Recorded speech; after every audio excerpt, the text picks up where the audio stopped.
Ya, Pak. Ya. Ya, Pak. Oke. Nah, untuk latihan soal yang kedua, perhatikan baik-baik. Kalau tadi contoh soal ujian nasional yang 2019 sekarang mundur ke 1 tahun sebelumnya, yaitu contoh soal UN tahun 2018. Bentuknya beda yang keluar tiap tahun ya. Nah, ini hukum Ohm. Kalau tadi hanya pengukuran kuat arus, kalau ini lebih kompleks atau lebih memiliki variasi konsep atau variasi hitungan juga. Nah, kita akan selesaikan untuk soal-soal model seperti ini. Perhatikan ciri-cirinya ya. Ada baterai itu GGL. Ini saya kasih. Nah, baterai ini GGL, lihat kursor saya. 4 volt GGL, ini juga 12 volt GGL. Perhatikan ada GGL, ada elemen, lalu ada resistor, ada 5 ohm, ada 6 ohm, ada 6 ohm. Ada GGL, ada resistor, maka larinya mesti GGL resistor. Yang rumus di mana keduanya E-nya dan R-nya ada. Maka bisa rumus GGL, seri paralel atau hukum Kirchhoff 2. Nah, semua soal hampir bisa dikerjakan dengan hukum Kirchhoff 2. Bagaimana hukum Kirchhoff 2? Nah, perhatikan baik-baik. Hukum Kirchhoff 2 dituliskan sebagai, nah saya pakai hitam ya biar kelihatan. Nah, ini hukum Kirchhoff 2. Sigma E itu elemen ini ya, jumlah E ditambah dengan sigma I kali R. Nah, ini adalah hukum Kirchhoff 2. Akan sama dengan 0. Jadi ini jumlah penurunan tegangan, ini jumlah GGL atau elemen ditambah jumlah penurunan tegangan akan bernilai 0. Maka kita nanti harus hitung jumlah E-nya dulu, kemudian jumlah I kali R. Tetapi ingat, R-nya di sini ada susunan seri dan paralel. Perhatikan antara 6 ini dengan 6 ini paralel kan ini ya. Maka kita harus hitung dulu yang 6 ini dengan 6 ini. Saya pakai tanda yang berbeda, misalnya merah. Kita hitung dulu yang 6 ini ya. Perhatikan yang saya lingkari.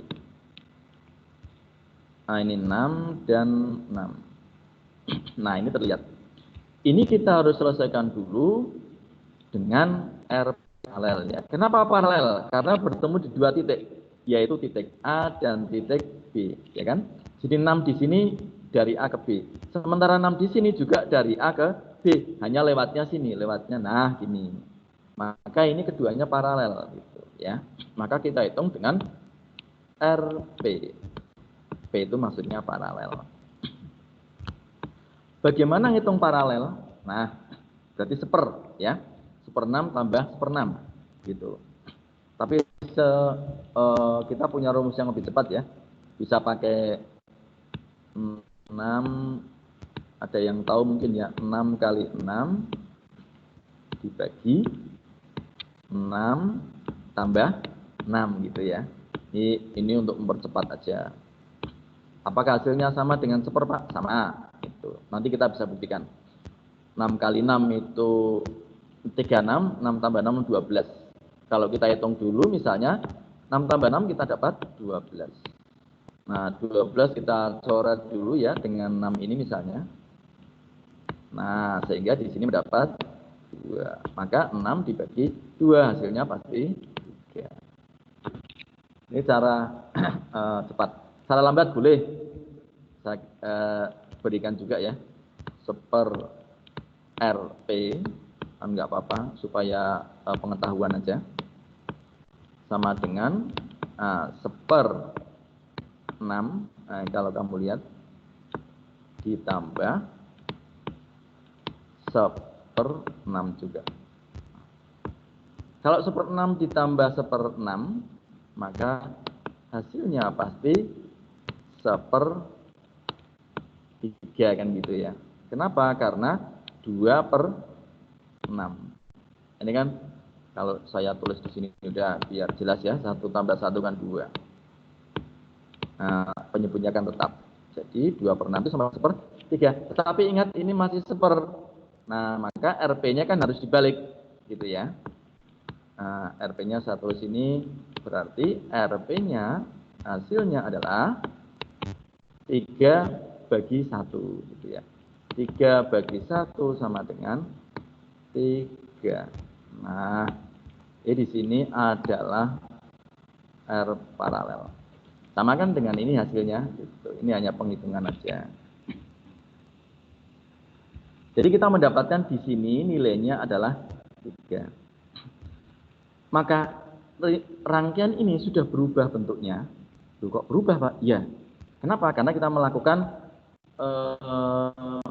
penghitungan terhadap hambatan paralel ini sehingga rangkaiannya menjadi seperti ini. Saya urutkan baik-baik. Nah, ini tetap yang atas ya. Kemudian ini, nah ini ada R, lalu ini ke bawah. Ini ada E lagi. Kemudian ini, nah ini udah berubah kayak gini. Nah, berubah jadi ini. Nah, kita mendapatkan jadi rangkaiannya ini berubah jadi ini. Nilainya berapa? Nilainya adalah 3. 3 apa? 3 ohm. Kemudian yang sini tetap ya 5. 5 ini saya taruh di sini 5 ohm. Nah, ini 5 ohm. Dan di sini 4 ya, 4 volt. Lalu yang sini 12 volt. Nah, gitu. Jadi rangkaiannya sudah berubah. Kenapa berubah? Karena kita hitung dulu yang paralel. Udah lihat pertanyaannya ya. Hambatan 5 ohm. 5 ohm itu di mana? Ini 5 ohm. Ini 5 ohm ini saya ganti dengan biru supaya, nah ini hambatan 5 ohm ini diganti dengan 7 ohm. Nah, maka perbandingan arus total. Jadi kita ngitung arusnya sekarang. Oke, yang 5 ohm dulu ya, kita hitung arusnya. Ketika 5 ohm, 5 ohm ya betul, arusnya kita hitung. Arus itu menggunakan, nah ini sigma E tadi ya. Oke, perhatikan cara menghitung sigma E-nya baik-baik. Yang panjang itu plus kayak tadi ya, yang panjang itu plus. Yang panjang ini saya kasih tanda plus. Nah, yang pendek saya kasih tanda min. Yang panjang saya kasih tanda plus. Yang pendek saya kasih tanda min. Kemudian kamu lihat, yang di atas 4, yang di bawah 12. Berarti banyakkan yang bawah. Maka kamu harus ngitung dari bawah. Jadi misalnya dari titik ini saya kasih titik kecil ini ya.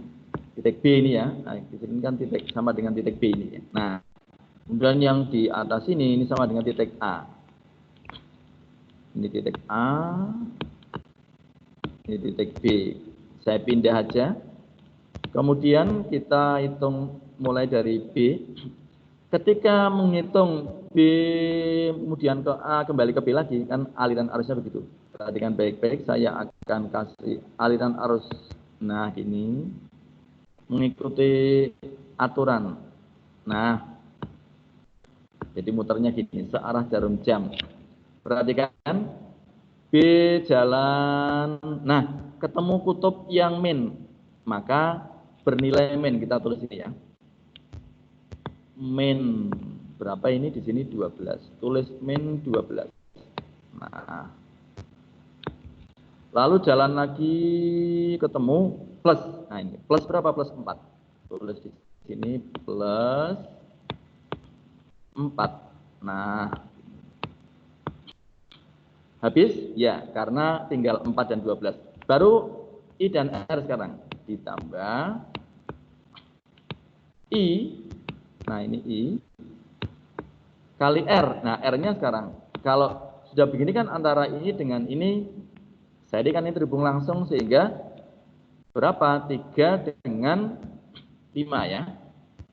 3 dengan 5 kita tambahkan aja kan. 3 ditambah 5. Nah, gitu. sama dengan 0. Maka kita peroleh min 12 dengan 4 jadi minus 8. Nah ini pelan-pelan ditambah 3 tambah 5 sama dengan 8 juga ya. Maka I kali 8. Nah, akan sama dengan 0. Sehingga I-nya diperoleh dari perhitungan di atas, ya. Ini kan 8-nya pindah ke ruas kanan menjadi positif ya, 8. Ya. Nah, ini yang menjadi pembagi 8/8. Nah, kan gitu. Maka 8/8 sama dengan 1. Nah, ini diperoleh begini I-nya. Kalau hambatan di sini 5. Di soal gimana kalau diganti dengan 7? Nah, kalau ini diganti dengan 7 kan berarti rangkaian ini kita hanya ganti dengan 7 aja. Perhitungannya sama. Maka kita ambil mulai dari sini kan. Nah, saya tulis dengan warna yang berbeda supaya terlihat. Misalnya kalau tadi sudah merah, sudah biru, saya pakai hijau. Nah, hijau. Yang 7 saya tulis ini, berarti min 8. Oh, itu hampir sama ya, nggak apa-apa ya. Ditambah. Nah, I-nya ini memiliki resistor yang beda. Di sini 3, sama ya. 3. Ditambah dengan ininya berbeda, tidak 5 tapi 7 sesuai dengan perintah soal. Nah, begini. Baru kita tulis sama dengan 0. Nah, oke. Setelah itu kita dapat persamaan min 8 plus 3 dapat 7 adalah 10. Maka 10 I gitu ya. Sama dengan 0. Kemudian 8 kita pindah ke ruas kanan, minusnya menjadi plus. Nah, gini. Ini adalah 10 I. Nah, maka kita mendapatkan I-nya sama dengan 8 dibagi 10. Tulis aja di sini 8/10. Atau kita mendapatkan dibagi ya, dibagi coret-coret 4/5. Nah, gitu. Pertanyaannya, 5 diganti 7, maka perbandingannya gimana gitu ya. Berarti ini yang 5, ini yang 7. Kita bandingkan sekarang ya, kita bandingkan dengan nah, 1 ini kita taruh sini. Nah, jadi 1. Nah, ini kita taruh sana juga. Ya. Nah, ini kita taruh sana juga. Nah, banding 4/5. 1 banding 4/5. Nah, berapa? Gitu ya. Maka 5-nya kan naik jadi di atas ini ya. 5 banding 4. Nah, inilah solusinya. Kita sudah menemukan. Kita kasih tanda yang apa ya, kuning ya, biar beda lagi. Nah, inilah hasilnya. Kalau kita ke opsi ABC, maka kita menemukan 5 banding 4 ya, berarti yang B. Nah, yang B ini kita lingkari misalnya. Nah, ini pembahasan untuk soal yang kedua. Ada pertanyaan, dipersilahkan kalau yang belum jelas.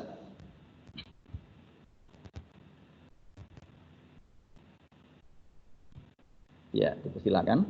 Kalau sudah jelas semua ya bagus, berarti tidak ada masalah dengan penjelasan saya. Oke. Pak, saya mau tanya. Oh iya, silahkan. Ya. Tadi mohon maaf tadi videonya macet-macetnya saya. Terus itu kenapa